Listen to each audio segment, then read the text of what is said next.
আসসালামু আলাইকুম। মল্লিক রান্নাঘরে সবাইকে ওয়েলকাম। আজকে আমি করতে যাচ্ছি চিকেন কোপ্তা। সেই জন্য এই দেখুন চিকেন নিয়ে নিয়ে এই চিকেনের সলিড চিকেন মাংস ছোট্ট ছোট্ট পিস করে কেটে নেব, যেন মিক্সারে একবার ঘোরালেই মিহিন হয়ে যায়। ছোট্ট ছোট্ট পিস করে কেটে নিচ্ছি। আমার মা কেটে দিচ্ছে। আমার মা ততক্ষণ চিকেনগুলো কেটে নিক, ততক্ষণে আপনারা বলুন সব কেমন আছেন। আশা করছি তো ভালোই আছেন এই শীতের সকালে। ছোট্ট ছোট্ট পিস করে কেটে নিচ্ছি।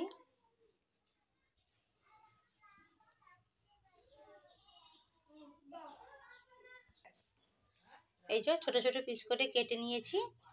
আপনারা ইচ্ছা করলে এর থেকেও ছোট ছোট পিস কেটে নিতে পারেন। আমি মিক্সারে চিকেনটাকে মিহি করে নেব, আপনারা ইচ্ছা করলে শিলনোড়াতেও করে নিতে পারেন। মিক্সারে চিকেন মিহিন করে নিয়েছি, এই দেখুন। বিসমিল্লাহির রহমানির রহিম।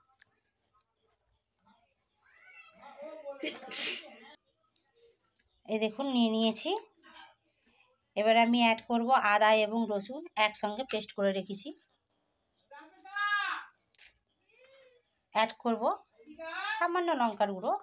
আপনাদের যদি ইচ্ছা হয় আপনারা লঙ্কার গুঁড়ো নাও দিতে পারেন, কাঁচা লঙ্কা কুচি দেবেন। আমি লঙ্কার গুঁড়ো এবং কাঁচা লঙ্কা কুচি দুটিই অ্যাড করবো, সেই জন্য কাঁচা লঙ্কা অল্প পরিমাণে নিয়ে নিলাম। নিয়ে নেব যে যেরকম পরিমাণে লবণ খেতে চান, কেউ কড়া খেতে চান, কেউ হালকা, সেইভাবে লবণ নিয়ে নেবেন।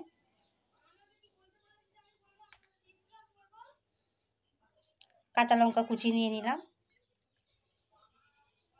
এবারে অ্যাড করব সামান্য পরিমাণে ধনের গুঁড়ো 1 চামচ। এবার অ্যাড করব জিরের গুঁড়ো,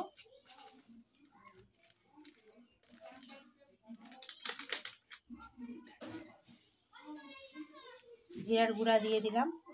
এবার দেব সামান্য পরিমাণে গরম মশলা গুঁড়ো,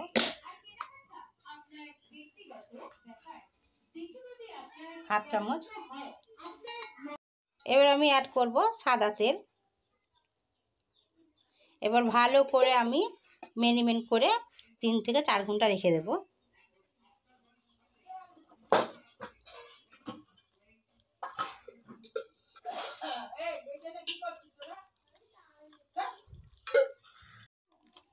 এই দেখুন এইভাবে ভালোভাবে মশলাকে মাখিয়ে নিতে হবে।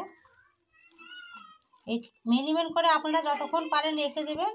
যতক্ষণ ম্যারিনেট থাকে মানে জিনিসটা খুব সুস্বাদু খেতে হয়, মশলাটা খুব ভালোভাবে মিশে যায়। আপনারা কেউ যদি বৈকালে করেন সারা রাত্রি আপনারা ফ্রিজেও রেখে দিতে পারেন। তো এইটা আমি এখন 3-4 ঘন্টার জন্য এইভাবে ফ্রিজের মধ্যে ঢাকা দিয়ে রেখে দেব।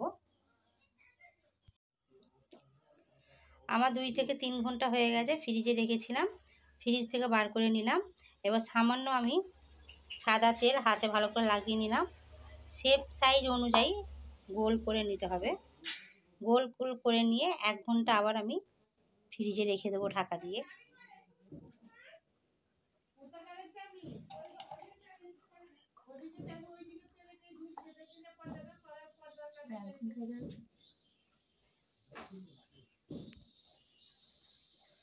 এইভাবে ঠিক শেপ সাইজ করে নেব।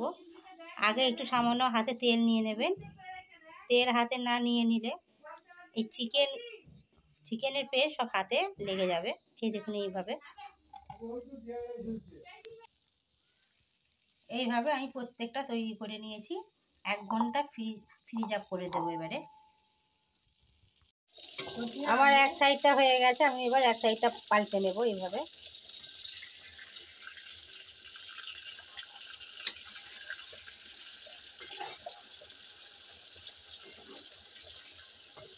দেখুন একদিকটা লালচে ভাব ধরেছে, একদিকটা উল্টে দিলাম।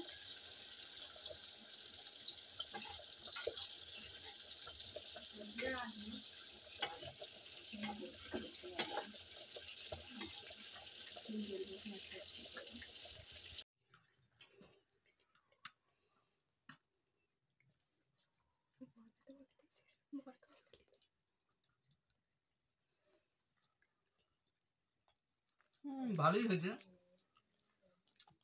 এটা হচ্ছে চিকেন কুপ্তা। বিরিয়ানির সাথে চিকেন কোপ্তা আছে, চিকেন বিরিয়ানি, ডিম আছে, স্যালাড আছে। এটা খুবই সুন্দর হয়েছে খেতে। আপনারা বাড়িতে ট্রাই করে দেখবেন, নিশ্চয়ই আপনাদের ভালো লাগবে। শীতকালে না বলো এটা খুবই সফট হয়েছে আর খেতেও খুব টেস্টি হয়েছে। আপনারা বাড়িতে একবার ট্রাই করে দেখবেন, আশা করি নিশ্চয়ই ভালো লাগবে। এত সুন্দর সফট হয়েছে আর টেস্টি হয়েছে। ভিতরে কাঁচা লঙ্কা আছে আর ধনে পাতা আছে, দিয়ে মিক্সিতে মিক্সিং করে ছোট ছোট বল, চিকেনের বলটা বানিয়ে তেলে দিয়ে ফ্রাই করে খাবেন। খেয়ে ট্রাই করে দেখবেন, নিশ্চয়ই আপনাদের 100% ভালো লাগবে। টেস্টি আছে, বিশাল টেস্টি। খেয়ে দেখবেন ট্রাই করে। আমার তো মনে হচ্ছে সবগুলোই খেয়ে নেবো, সবগুলো খেলে হবে না, গোনা গুনতি মাত্রা মিনিট জন্য